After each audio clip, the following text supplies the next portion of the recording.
Salut, j'espère que vous allez bien. Je vous retrouve pour, je pense, la dernière vidéo face cam du dimanche de l'année. Tout simplement parce que au mois de décembre, je vais vous présenter 25 petits vlogmas que j'ai pour la plupart déjà préfilmés, montés et mis sur YouTube. Enfin, toutes les vidéos sont programmées. Je vous dis rapidement ici, vous allez avoir une vidéo par jour, un mini vlog, que ce soit sur la lecture, sur le crochet, sur des recettes, sur des astuces, sur plein de choses. Vous allez avoir 25 mini vidéos, le but étant de pouvoir vous proposer chaque jour quelque chose comme sous forme de petit calendrier de l'Avent comme on le voit souvent donc dans les vlogmas, mais également de pouvoir vous présenter des petites vidéos assez courtes. La plupart font moins de 5 minutes parce que je conçois qu'on n'a pas tous le temps de regarder un vlog par jour tous les jours. Je m'y suis pris un peu à l'avance parce que je ne sais pas du tout en fait si j'aurais pu aussi vous filmer des vidéos face cam comme ça jusqu'à la fin de l'année, donc peut-être que celle que je vais filmer ça va être de l'avance pour janvier parce que nous sommes dans les travaux, déjà dans les travaux. Et une fois que les travaux vont être terminés, ça va être la préparation de l'arrivée de bébé. Donc il va falloir faire un gros rangement, un gros ménage, une grosse installation dans toute la maison. Enfin bon bref, ça va être beaucoup d'organisation. Donc le mois de décembre, en plus de préparer les fêtes, je vous avoue que si je pouvais me sortir les vidéos, tout ça, parce que je pense pas non plus lire énormément, ça aurait été beaucoup trop compliqué de vous présenter 4 vidéos au mois de décembre. Donc si jamais je prends des vidéos, ce sera de l'avance pour le début d'année, mais ne vous inquiétez pas, j'essaierai de faire au mieux. En tout cas, vous avez déjà une vidéo par jour que vous retrouverez au mois de décembre sur ma chaîne. En tout cas, je vous retrouve pas pour ça, mais comme ça la petite annonce est faite, je vous retrouve pour vous présenter ces 4 livres que j'ai pu découvrir au mois de novembre. Nous sommes actuellement encore au mois de novembre, mais fin novembre, vraiment fin novembre comme vous le voyez. Je tourne la vidéo pas tellement beaucoup en avance et je n'aurai pas le temps de terminer la lecture très clairement que j'ai en cours. Donc au mois de novembre, j'ai pu découvrir 4 titres que je vous présente tout de suite. Et vous allez voir que je ne suis pas peu fière parce qu'on a la fin d'une trilogie, la continuité d'une saga où maintenant je suis à jour, un thriller et un cozy fantasy. Et nous allons tout de suite commencer avec l'Empire d'Or, donc qui est le tome 3 et le dernier volet de la trilogie de la saga de Daevabad. C'est écrit par S.A. Chakraborty et c'est publié aux éditions de Saxus. Ici, si vous connaissez un petit peu ou si vous avez vu mon dernier avis lecture du mois d'octobre, on est très clairement sur de la fantaisie orientale avec des tomes qui sont des bonnes pavasses. Et croyez-moi, ça se dévore, ça se bouffe, c'est génial. Là, je vais vous faire non pas un avis que sur le tome 3, mais vraiment un avis sur la saga dans son entièreté. Déjà, si vous avez lu le tome 1, que vous avez laissé traîner pour lire les autres, ne vous inquiétez pas, foncez, parce que entre le tome 1 et le tome 2, j'ai mis quasiment un an avant de me lancer à lire le tome 2. Et en plus, au début de chaque tome, on a un petit récapitulatif qui est très bien fait parce qu'en fait, c'est sous forme du prologue de l'histoire, c'est-à-dire qu'en fait, on va resuivre un petit peu chaque personnage, où est-ce qu'ils en sont, quelles étaient leurs étapes juste avant, etc. Donc en fait, c'est nécessaire de le lire parce que ça entame le tome qui commence, mais en même temps, ça nous fait un petit rappel de où est-ce qu'on en est, où est-ce qu'on a quitté nos personnages. Ce que je trouve également très bien, c'est que nous avons une carte qui est présentée, comme ça nous donne vraiment une idée de la cité de Daevabad, comment est-ce qu'elle est dessinée un petit peu. Et ce que je trouve également très bien, c'est que à chaque fois on a une liste de tous les personnages, les liens entre eux, etc. Je peux vous dire, à part que j'ai adoré, que c'était excellent, que pour moi c'est une fantaisie orientale qui sort vraiment de tout ce qu'on peut lire, et croyez-moi que ça ne s'essouffle pas à aucun moment, c'est tout le temps dynamique. On a une alternance de 3 points de vue de nos 3 protagonistes différents, vraiment du début à la fin. Ça rythme vraiment l'ouvrage et jusqu'à la fin on ne sait pas comment ça va se terminer. Nous avons donc des personnages qui viennent de contrées complètement différentes, de nature très différente, où il y a des enjeux plus ou moins importants qui se jouent, que ce soit entre eux, dans leur cité, ou même des enjeux personnels qui se jouent. Les liens qui se créent, qui se nouent, qui s'effilochent entre nos 3 personnages sont vraiment happants en fait à lire. Je sais pas trop si c'est français, mais vraiment à chaque fois on veut savoir où est-ce que ça en est, où est-ce que la relation va avancer. Alors quel type de relation, ça je ne dis pas, on va avoir différentes sortes de relations et franchement moi qui n'aime pas la romance, on en a un petit peu dedans. C'est pas du tout l'intrigue principale, forcément on en a un petit peu parce qu'on a des choses qui se passent, on a à un moment un mariage qui doit se faire pour apporter des solutions politiques, et au contraire il y a des choses je voulais que ça se passe et je les attendais avec impatience. Nos protagonistes ils sont vraiment rendus vivants, ils ont vraiment une âme, qu'ils soient âgés d'une vingtaine d'années ou de millénaires, je vous jure que vraiment on apprend à les suivre, on apprend toute la complexité en fait au fur et à mesure et vraiment à les comprendre.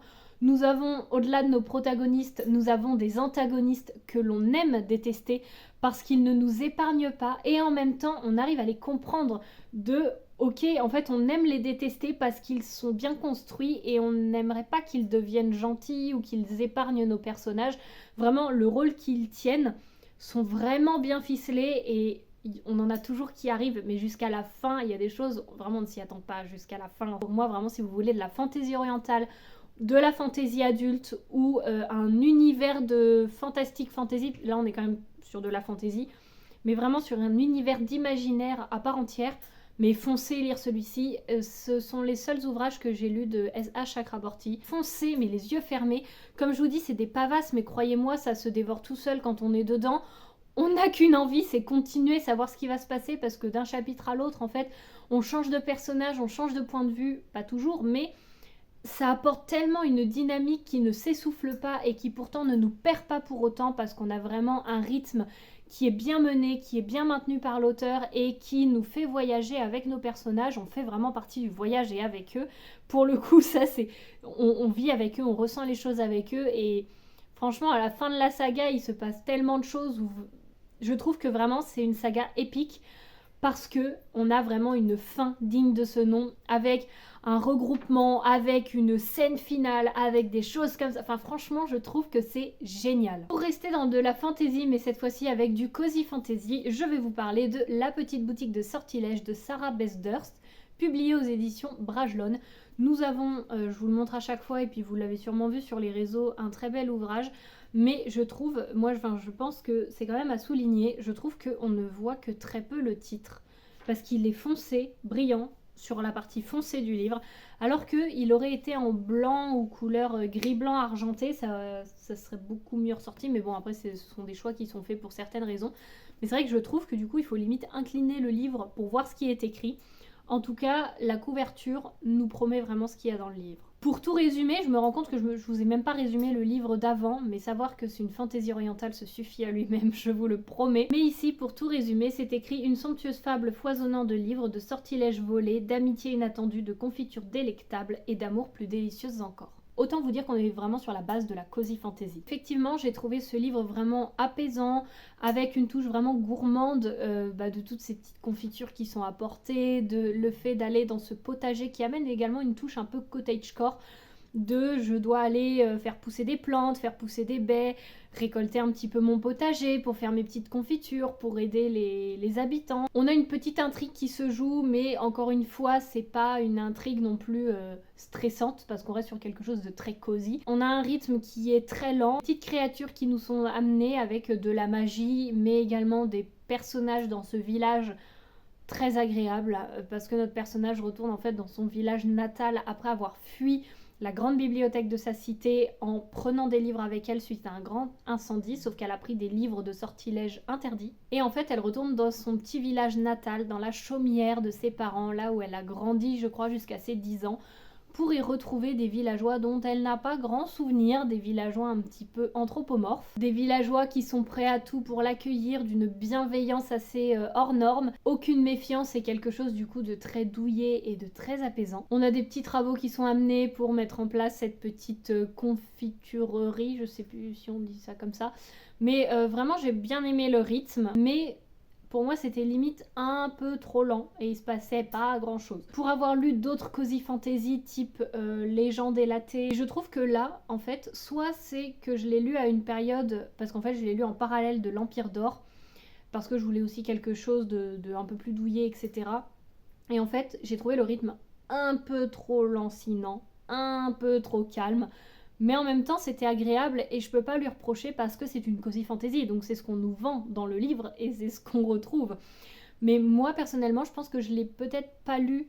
Enfin, j'aurais peut-être dû le lire quand j'en attendais moins au niveau du rythme.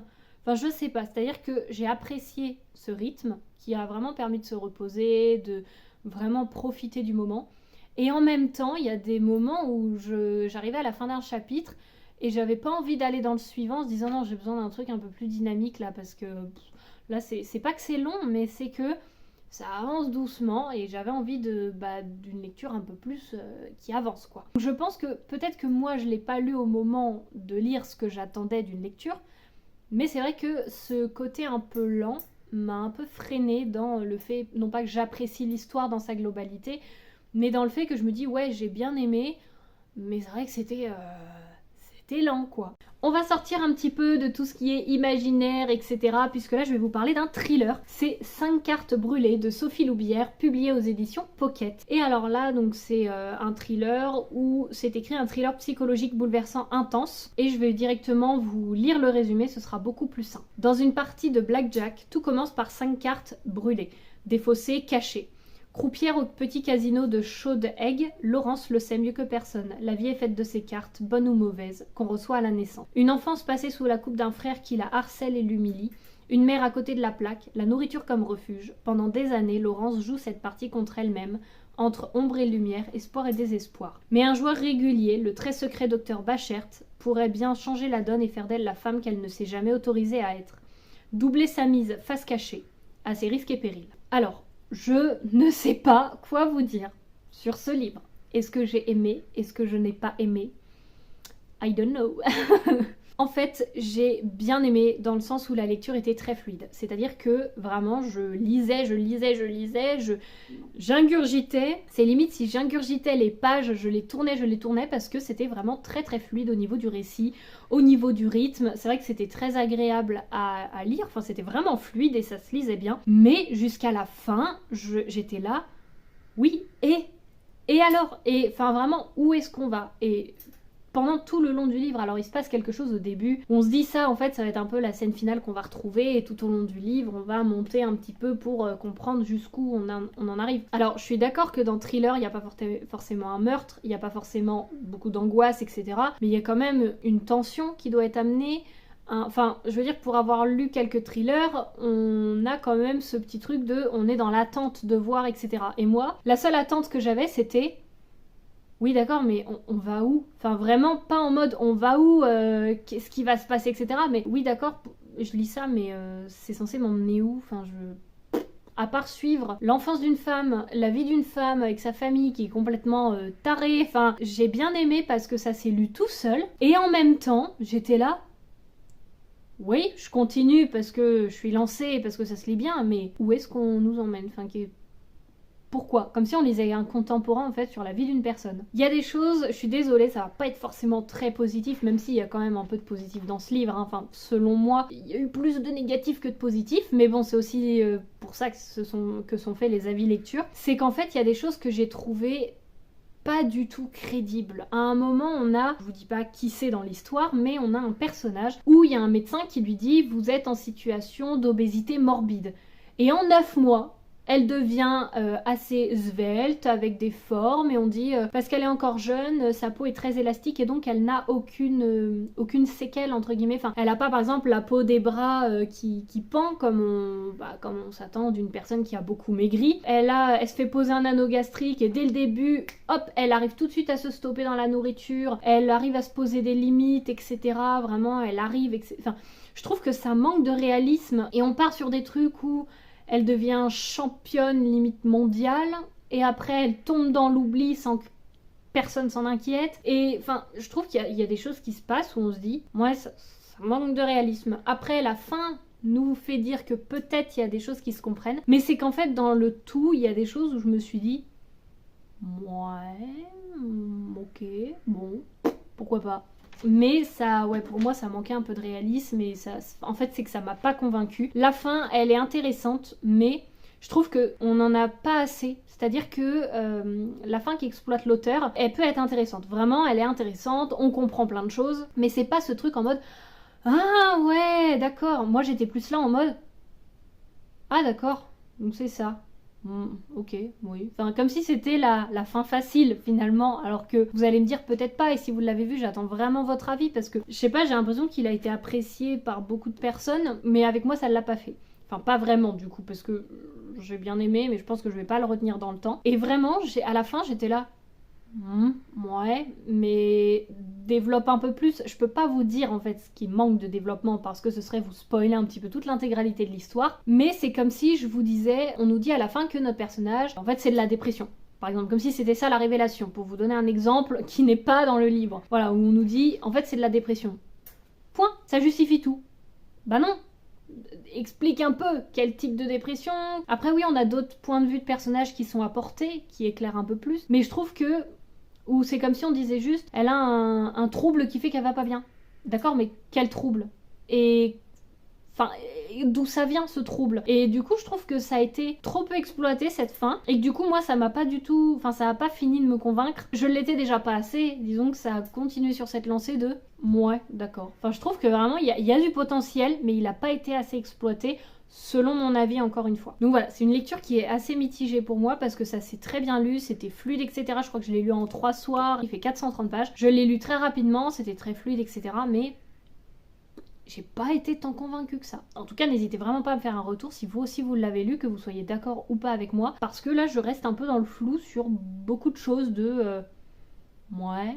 Et donc Et le dernier livre que j'ai pu découvrir en ce mois de novembre, qui est une suite de saga que je découvre toujours dans sa version audio et que j'aime toujours autant, c'est Dungeon Crawler Carl. Donc là, le tome 3, c'est écrit par Matt Diniman, publié aux éditions Lorestone, je ne sais toujours pas comment est-ce qu'on le prononce, et c'est lu par Sylvain Agaès, vraiment très important parce qu'il fait complètement vivre cette histoire de manière déjantée. Et c'est ce qui la rend aussi exceptionnelle, il faut l'avouer. C'est-à-dire qu'on a une histoire qui est déjà géniale, déjà exceptionnelle, vraiment, qui sort de tout ce qu'on peut lire. Mais alors en plus, le lecteur, il a une voix, il a une intonation, il fait vivre tous ses personnages, il les différencie chacun, mais c'est à se taper des barres de rire, vraiment, je vous avoue que j'adore cette saga, c'est génial. Pour replacer un petit peu le contexte, Dungeon Crawler Carl, qu'est-ce que c'est? Dans le tome 1, on y suit tout simplement Carl qui un soir est dans son appartement et en fait il ouvre je crois la fenêtre et le chat de sa copine, futur ex, décide de sortir alors que le chat ne sort jamais. Et c'est un chat un peu qui a gagné plusieurs concours de beauté, etc. Donc il se dit, oh là là, je suis dans la mouise si le chat s'en va. À ce moment-là, il sort à l'extérieur, donc en calbar, en pleine nuit, etc. Dehors pour récupérer le chat. Et là, tout s'effondre. Tout explose, c'est-à-dire les bâtiments, les voitures, les monuments, tout. Et en fait, des extraterrestres arrivent et expliquent, ça fait des milliers d'années ou des millions, enfin je sais pas, mais vous nous deviez une dette et vous ne l'avez pas payée. Donc là, on arrive à la date. Donc on vient tout simplement exterminer votre monde et vous proposer un jeu. C'est-à-dire que tous les personnages, enfin toutes les personnes n'étant pas dans un bâtiment, une voiture, sous une tente, etc., enfin vraiment étant à l'extérieur, sont en vie. Mais pour un certain temps, vous avez des escaliers qui vous emmènent au sous-sol de la Terre, vous avez tant d'heures pour les prendre, arriver dans le donjon et commencer notre aventure, ou alors, une fois que les temps d'heures sont passés, si vous ne prenez pas ces escaliers, vous mourrez. Et alors là, on part donc dans le donjon. Donc si vous aimez les jeux de société, les jeux de rôle, les jeux vidéo, c'est de la littérature RPG, je crois que c'est rôle player game ou un truc comme ça. Et en fait, mais c'est génial si vous aimez tout ce qui est capacité à évoluer, à débloquer, des améliorations à faire, les familiers, les chats que nos personnages peuvent avoir entre eux, les coffres, que ce soit des coffres basiques, des coffres bronze, des coffres d'or, des coffres exceptionnels, etc. Enfin voilà, tout ça. Il y a également des mécènes, des gens, enfin des PNJ qui sont là pour les conseiller ou à l'inverse pour les enfoncer un petit peu. Il y a également des boss de quartier, des boss de niveau, des boss à combattre, avec à chaque fois des coffres à récupérer une fois qu'il y a les dépouilles. Enfin vraiment, je trouve que c'est génial. Déjà, le concept me plaisait énormément, mais alors l'histoire m'a complètement convaincue, hein, du début à la fin, jusqu'à ce tome 3 pour le moment, je ne m'en lasse pas, même si on reste sur un rythme assez régulier. En fait, à chaque fois, ils descendent. Il y a le niveau 1, niveau 2, niveau 3, niveau 4. Je crois que là, nos personnages viennent de finir le niveau 4, il me semble, de tête. Et en fait, à chaque fois, ils descendent d'un étage pour aller toujours plus profondément dans le donjon, débloquer des capacités qu'ils gardent ou non en fonction des niveaux. Ils ont tant d'heures pour finir un niveau, sinon ils meurent. Et donc pour prendre les escaliers pour accéder au prochain niveau. Mais en même temps, ils ne peuvent pas prendre les escaliers trop tôt, parce que sinon, soit les escaliers n'apparaissent pas, soit ils s'endorment en fait, et donc ils n'ont pas d'avance sur les autres joueurs. C'est-à-dire qu'ils s'endorment et ils se réveillent qu'au début de la prochaine partie. Si vous aimez également les escape games, j'ai oublié de le dire, mais ça peut totalement rentrer dedans. C'est tellement plein d'humour noir aussi, il faut un petit peu en être préparé. Mais j'adore vraiment cette histoire, elle est géniale, elle est...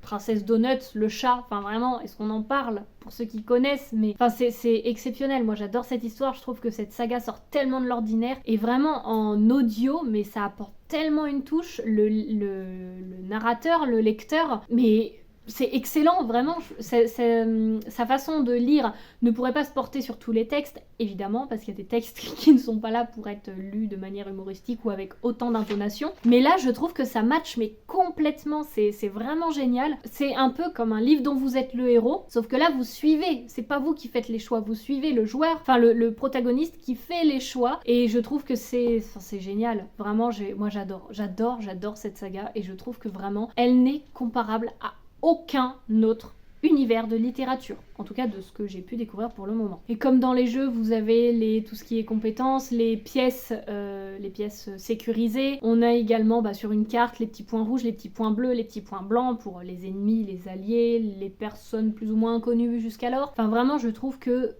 tout est pensé dans ce livre. L'univers est très riche, mais sans nous perdre. Et en même temps, je trouve que... Enfin, il y a tellement... Et en même temps, on ne s'y perd pas, et en même temps, on suit l'avancée avec les personnages. Enfin, c'est absolument génial. Je peux que vous le recommander. Voilà pour ce qui est de cet avis lecture. J'espère vraiment que certaines de ces lectures auront pu vous intéresser, vous intriguer, ou vous tenter de les lire si vous les avez déjà dans votre pile à lire, ou que vous hésitez à vous lancer, etc. Franchement, il y en a certaines. Foncez. Il y a quand même...